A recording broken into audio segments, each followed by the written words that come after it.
Hari ini saya akan menunjukkan kepada anda episod drama, sci-fi, thriller Black Mirror dari 2011 bertajuk The Keseluruhan Sejarah Anda. Liam sedang dalam penilaian kerja. Dia disoal sama ada semuanya berjalan lancar dan dia meyakinkan mereka. Dia menaiki teksi tempat iklan dimainkan pada skrin Lucina.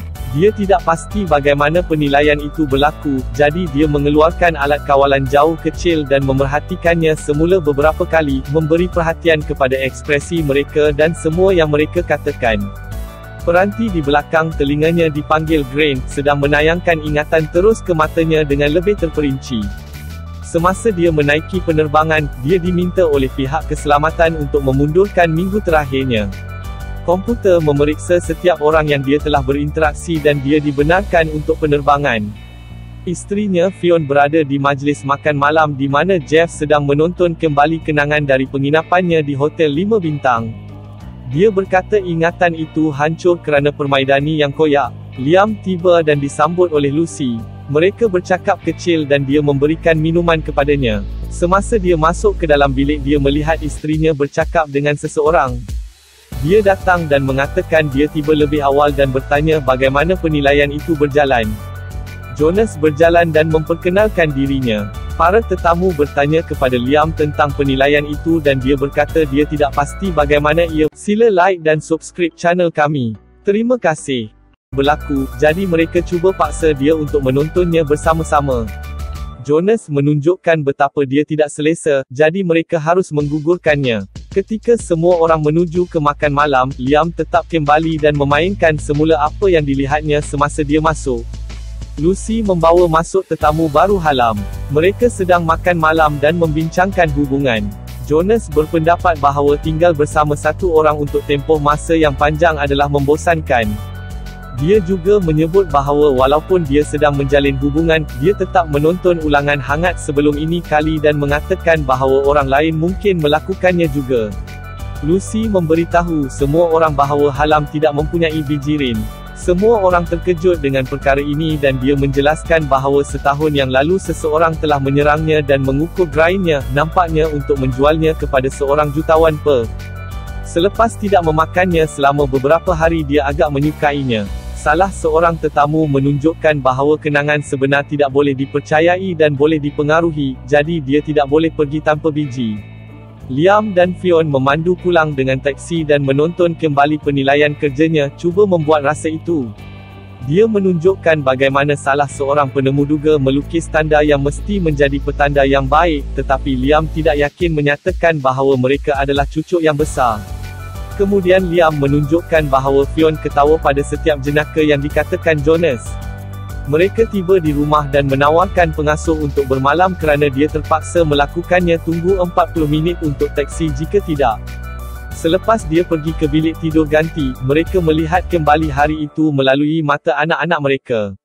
Liam mempersoalkan interaksi isterinya dengan Jonas. Dia berkata mereka hanya berpacaran selama sebulan, tahun lalu. Dia mengatakan bahawa sebelum ini dia berkata mereka berkencan hanya seminggu, yang dia menafikan supaya dia menarik sehingga satu ingatan di mana dia berkata ia adalah seminggu menangkapnya dalam pembohongan. Kemudian, semasa mereka bercinta, mereka menonton kembali kenangan masa yang lebih mengujakan. Selepas dia tertidur, dia menuangkan minuman untuk dirinya sendiri dan berjaga sehingga malam melihat kembali segala-galanya. Jonas berkata dan jawapannya. Dia menggunakan pembinaan semula bacaan bibir untuk melihat apa yang Fionn dan Jonas katakan semasa dia berjalan dalam. Pengasuh bayi bangun dan Liam bertanya kepadanya sama ada jenaka. Jonas mengatakan bahawa hanya Fionn ditertawakan adalah kelakar. Fionn turun dan Liam cuba menolak pengasuh untuk mendapatkan jawapan, membuatkan dia tidak selesa. Fionn berasa malu dan meminta maaf kepada pengasuh dan membawanya keluar. Fionn kecewa tetapi Liam memintanya duduk dan terus memainkan klip daripadanya. Interaksi dengan Jonas. Dia menunjukkan bahawa dia menjadi kaku di sekelilingnya, tetapi tidak dengan Jonas.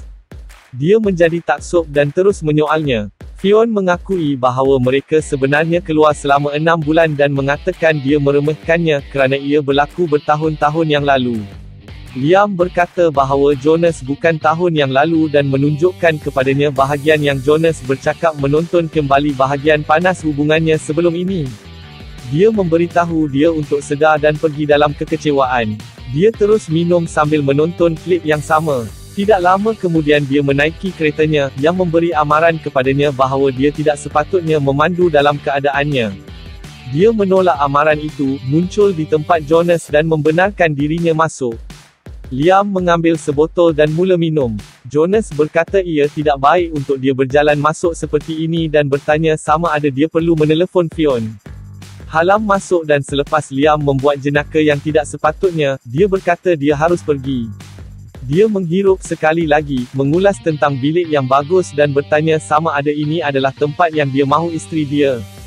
Kini Jonas juga memintanya pergi dan ketika dia cuba mengeluarkannya, Liam memukulnya kepala dengan botol. Jonas bangun di dalam keretanya yang merempuh pokok tanpa ingatan tentang apa yang berlaku selepas itu. Dia berundur untuk melihat Halam panik dan memanggil polis semasa dia bergelut dengan Jonas di atas tanah sambil menjerit meminta dia memadamkan setiap interaksi dengan Fionn dari garis masanya. Apabila ini tidak berjaya dia memecahkan botol dan mengugut untuk memotong lehernya. Jonas memadam semuanya dan Liam akhirnya pergi sambil menjerit kepada Jonas supaya menjauhinya rumahnya. Dia keluar dari ingatan, terpegun dengan apa yang dia mampu.